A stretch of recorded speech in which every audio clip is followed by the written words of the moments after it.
What's up guys, welcome back to Andy anime. और क्या हाल है तुम लोगों का? I was acting.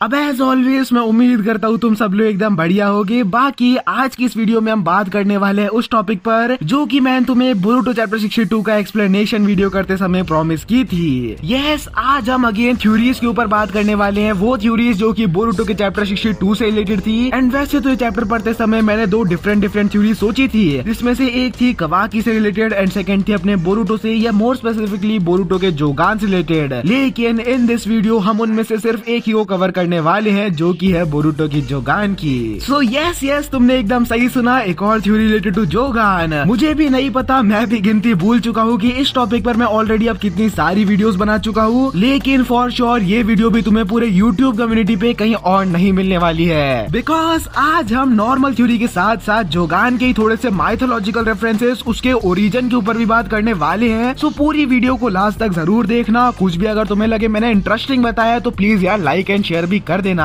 With that being said, बिना टाइम और हारू ना करे, let's begin the video. Now the first theory जो कि आज हम कवर करने वाले हैं वो ये है कि बोरुटो के नेक्स्ट चैप्टर में, यानी कि चैप्टर 63 में, जब हमारा बोरुटो कोड से फाइट करना स्टार्ट करेगा, एट दैट मोमेंट बोरुटो का जोगान फिर से अवेकन होने वाला है। लेकिन वो कैसे होने वाला है, उसके लिए we have to go a little back. So back in the time जब 2017 में बोरुटो का फर्स्ट एपिसोड एयर हुआ था, दैट वाज द टाइम जब जोगान नाम के डोजुत्सु की सबसे पहली बार ऑफिशियली नारुतो बोरुटो फ्रेंचाइजी में एंट्री हुई थी। अब यहाँ पे सबसे बड़ी प्रॉब्लम ये नहीं है कि हमें जोगान क्या है, क्यों है, किस चीज के लिए, वो सब कुछ नहीं पता है। But the problem here is, एक तरफ जहाँ पे एनिमे में इस डोजुत्सु की एंट्री सबसे पहले एपिसोड में हो गई थी, वहीं पे दूसरी तरफ मांगा में अभी तक इसका एक बार जिक्र तक नहीं किया गया है। And the surprising thing is, जिन इंपॉर्टेंट इवेंट्स पर बोरुटो की राइट टाइम में उसका ये मिस्टीरियस डोजुत्सु जोगान प्लेस होना चाहिए था, वहीं पे उसी जगह पर मांगा में एक सिंपल मामूली सा ब्याकुगान प्लेस है। फिर भले ही वो टाइम स्किप का प्रोलॉग सीन हो, या फिर भले ही जब मोमोशिकी बोरुटो पे कारमा प्लेस कर रहा होता है, इन दोनों ही इंपॉर्टेंट इवेंट्स पर जहाँ पे एनिमे में हमें जोगान दिखाया गया है, वहीं पर मांगा में जोगान का तो कहीं नामो निशान तक नहीं है। और यही एनिमे एंड मांगा के डिफरेंस से निकल के आती है कई सारी क्वेरीज। एंड कई लोग तो ये तक मानते हैं कि जोगान एक्चुअली में बस एक एनिमे कैनन स्टफ है, उसका मेन स्टोरी से कोई लेना देना नहीं। बट मेरा मानना इससे थोड़ा सा अलग है, जहाँ पे इंडीड ये काफी सोचने वाली बात तो है कि आखिर क्यों जोगान का कोई जिक्र ही नहीं है। लेकिन the thing is, Isshiki versus Naruto fight तक जो भी सारी स्टोरी चल रही थी, उसमें पूरा हाथ सिर्फ और सिर्फ उकियो कोडाची का था। लेकिन जैसे ही मसाशी किशिमोटो की फिर से बोरुटो मांगा में चैप्टर 53 में एंट्री होती है, उसी के कुछ चैप्टर्स के बाद we get to know two big major details. एक तो ऑब्वियसली कुरामा की death, but secondly and more importantly जब इशिकी वह कोड के व्हाइट कर्मा के थ्रू अपीयर होते हुए उसे उसकी विल कैरी करने के लिए बोल रहा होता है, उसी टाइम पे ही टेल्स हिम कि अगर वो सक्सेसफुली हर प्लैनेट पे जाके 10 टेल्स को डिवाइन ट्री में कन्वर्ट करते हुए एक चक्रा फ्रूट खा लेता है, then he will be able to become an Otsutsuki god. And guess what, just उसके बाद ही उसी टाइम पे एक पैनल आता है जहाँ पे हम उसी ओत्सुकी गॉड को देख सकते हैं, जिसके पास सरप्राइजिंगली एक नहीं बल्कि कई सारे जोगान हैं। So officially this was the first time जब जोगान की मांगा में एंट्री हुई थी। एंड मेरा मानना तो ये है कि जोगान वाज समथिंग जो कि किशिमोटो सर पर्सनली स्टोरी में ऐड करना चाहते थे, but he was not able to do so because उस टाइम पर उकियो कोडाची सर अपने एंड से स्टोरी लिख रहे थे। लेकिन स्टिल आफ्टर दैट, क्योंकि किशी सर बोरुटो एनिमे को सुपरवाइज कर रहे थे, सो ही मेड श्योर कि जो भी सारा एनिमे कैनन स्टफ है एंड जो भी मेन मेजर हाइलाइट्स है स्टोरी की, उन सब में जोगान का भी कुछ तो इम्पोर्टेंट रोल दिखाया जाए। अब वेट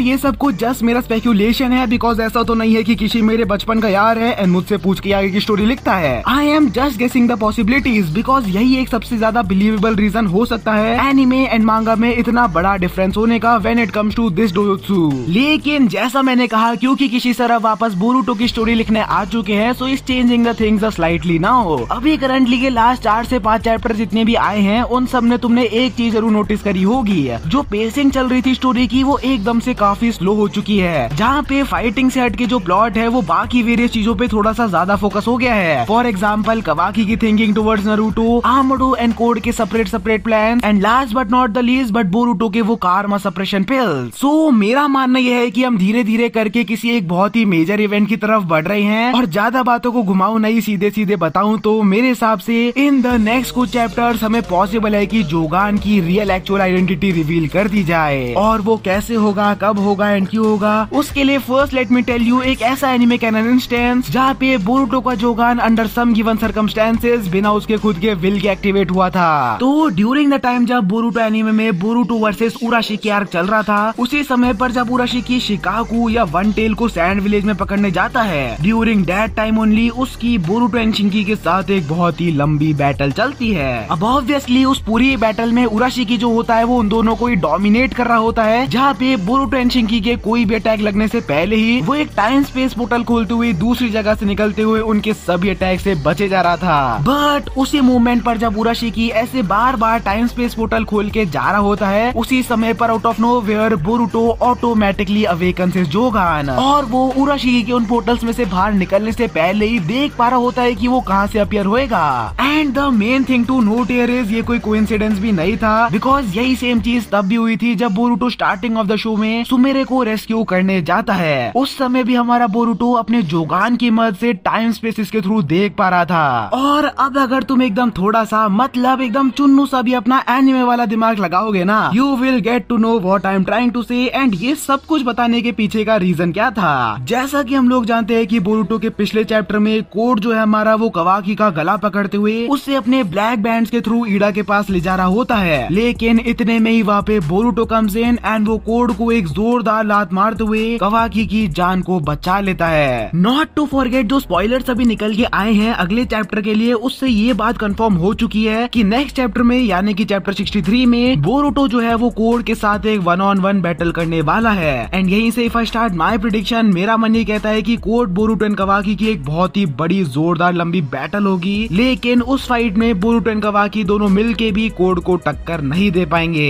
अब एक तरफ जहाँ पे कवाकी अपनी प्रीवियसली हुई बैटल से एकदम कम्प्लीटली एग्जॉस्ट हो चुका होगा, वहीं पे बोरुटो अपनी फाइट को कंटिन्यू रखेगा, बिकॉज कोड जो है वो अपना बदला पूरा करने के लिए उसे मारने की कोशिश कर रहा होगा। Meanwhile in that moment only code जब अपने ब्लैक बैंड की मदद से सेम लाइक उराशिकी एक जगह से दूसरी जगह टेलीपोर्ट हो रहा होगा, उसी टाइम पर Boruto will awaken his Jougan. And ये ऐसा ही कोई रैंडम इवेंट नहीं होने वाला, बिकॉज उराशिकी एंड कोड की एबिलिटी सेम तो नहीं बट एक दूसरे से इतनी ज्यादा सिमिलर है, इस बात के चांसेस काफी हद तक बढ़ जाते हैं कि हम अब फाइनली उस वाले आर्क में पहुंच चुके हैं जहाँ पे बोरुटो को उसे उसकी राइट आई पे स्कार मिलने वाला है। और ये सब मैं इतनी कॉन्फिडेंटली कैसे बोल रहा हूँ, उसके लिए तुम बस मेरी आगे की प्रेडिक्शन को सुनो। तो देखो एक चीज तो कंफर्म है जो कि होने ही वाली है, वो ये है कि बोरुटो को आगे चल के उसे उसकी राइट आई पे स्कार मिलने वाला है। और अगर हम जस्ट ये अज्यूम कर लेते हैं कि कोड के साथ होने वाली फाइट में उसका जोगान भी एक्टिवेट होगा, then everything will make a perfect sense. Possibility number 1 ये है कि कोड जब बोरुटो से उसके जोगान एक्टिवेट होने के बाद फिर से फाइट करेगा, उसी टाइम पर ही विल रियलाइज कि बोरुटो का ये यूनिक डोजुत्सु कितना ज्यादा खतरनाक है, एंड फियरिंग इट कि अगर बोरुटो ने इस डोजुत्सु को अपने विल पे कंट्रोल करना सीख लिया तो उसे फ्यूचर में जाके बहुत ही बड़ी वाली दिक्कत हो सकती है। एंड इसी के चलते कोड बोरुटो की आई को डिस्ट्रॉय करने की कोशिश करेगा, and in that process code के उन शार्प क्लॉ से बचते हुए Boruto will get that scar. Possibility number 2 ये है कि कोड जब बोरुटो के इस जोगान को सबसे पहली बार विटनेस करेगा, उस टाइम पर he will get completely surprised, because उसे इस डोजुत्सु के बारे में कोई ऐसी बहुत ही बड़ी वाली डिटेल पता होगी जो कि हमें भी आज तक कभी रिवील नहीं करी गई है। एग्जाम्पल के लिए हो सकता है इशिकी ने कोड को इस डोजुत्सु के बारे में काफी पहले कुछ बताया हुआ हो कि कैसे इस जोगान को इनहेरिट करने के बाद एक लिटरल ओसुसुकी गॉड बना जा सकता है, एंड दैट्स व्हेन इसी पावर को गेन करने के लिए कोड बोरुटो पे अटैक करता है, and again he gets that scar. Third और लास्ट पॉसिबिलिटी जो है उसके मेरे हिसाब से होने के सबसे ज्यादा चांस है, एंड वो पॉसिबिलिटी ये है कि ईडा विल बी द वन जो कि बोरुटो के इस जोगान की या मोर स्पेसिफिकली उसके शेनरिंगान एंड जोगान के बीच में जो सिमिलैरिटी है उसकी डिटेल हमें प्रोवाइड करेगी।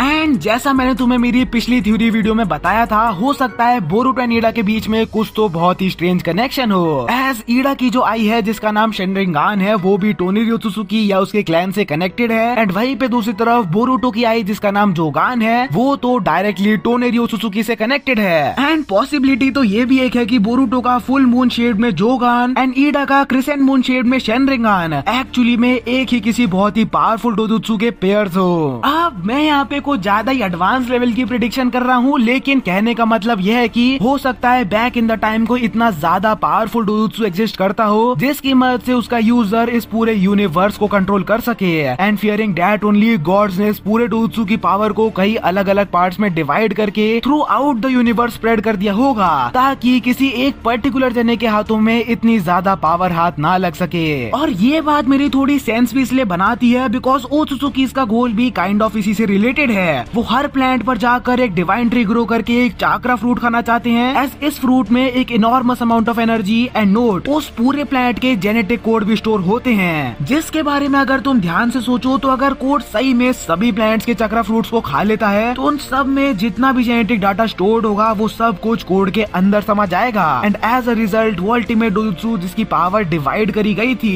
वो भी इनडायरेक्टली कोड के पास आ जाएगी। And because of this reason only we can also say कि आखिर क्यों ओत्सुत्सुकीज जो है वो ऐसे प्लेनेट दर प्लेनेट भटक रहे हैं। एंड आई गेस अब तो तुम्हें समझ में आ ही गया होगा कि इसी अल्टीमेट पावर को गेन करने के लिए ईडा जब बोरुटो के जोगान को कोड से फाइट करते समय देखेगी she will instantly tell Code की उसे वो बोरुटो की आई किसी भी हालत में चाहिए ही चाहिए। बिकॉज पॉसिबल है कि जोगान भी ओरिजिनली किसी एक ऐसे ओत्सुत्सुकी ने अवेकन किया हो जिसने कई सारे चाक्रा फ्रूट्स खा रखे हो। एंड उसी के बाद ही पॉसिबल है कि टोनेरी ने उससे पावर चुराई हो ताकि ह्यूमैनिटी को आगे आने वाले खतरों से बचाया जा सके। एंड अगर तुम ये सोच रहे हो ना कि ना ना ना ऐसा नहीं हो सकता तो जस्ट थिंक अबाउट इट, इशिई के पास भी एक ऐसी यूनिक डोजुत्सु है जिसके ओरिजिन के बारे में किसी को कुछ नहीं पता है। एंड इसी के बाद ही उसी आई को निकालने के लिए कोड ने बोरुटो के ऊपर हमला किया होगा and that's when Boruto got his scar. So that is it for today guys. अब थ्योरी अच्छी लगी है तो लाइक करो, इस बार मैंने थोड़ा हटके कुछ सोचा है तो कमेंट्स में जरूर बताना कैसी लगी तुम्हें थ्योरी। बाकी I will see you guys in the next one, तब तक के लिए अपना ध्यान रखो एंड पीस।